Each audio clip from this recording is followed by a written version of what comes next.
Официјална Прага нуди помош за решение прифатливо за Скопје и за Софија, но според меѓу двете страни веќе не е билатерално, туку мултилатерално прашање по заклучоците од 2022, порача од Охрид чешкиот министер за надворешни работи Петар Мацинка, кој се наоѓа во официјална посета на земјава.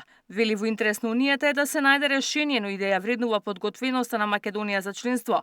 За Чешка како пријателска земја, членството е приоритет, а решението треба да се бара преку консензус. Постои голем интерес за проширување и заради тоа и во интересот на Европската унија мора да биде овие последни пречки да се отстранат, бидејќи Европската унија треба да знае да го оцени мерката на подготвеност на земјите кандидати за огромната работа која што Северна Македонија успеа да направи и одстапките кои што беше подготвена да ги направи исто, така што ова прашање е веќе мултилатерално, мора да биде врз основа на договор. Република Чешка е подготвена да учествува, секако дека сакаме да разговараме за ова.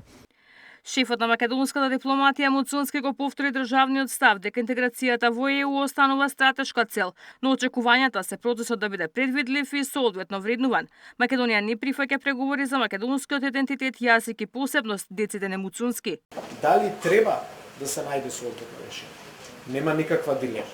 Но дали сме подготвени да прифатиме решение кој што не ни обезбедува предвидлив пат кон членство, не само да ги отвориме преговорите, туку и да имаме предвидливо за тоа што преговараме и разговараме во текот на преговорите. Тоа е за нас она што е суштинско. И ќе повторам, ние како влада, но и како луѓе пред се сметаме дека преговорите не треба во својот фундамент да засегаат прашања поврзани со јазик, идентитет, историја и култура. Односите на релација Скопје-Софија ќе бидат тема на разговори при посетата на чешкиот премиер Бабиш на Бугарија следниот месец. Како сојузници во НАТО, министрите констатирале дека Македонија и Чешка имаат заедничка одговорност за зачувување на мирот, безбедноста и стабилноста во Европа и регионот.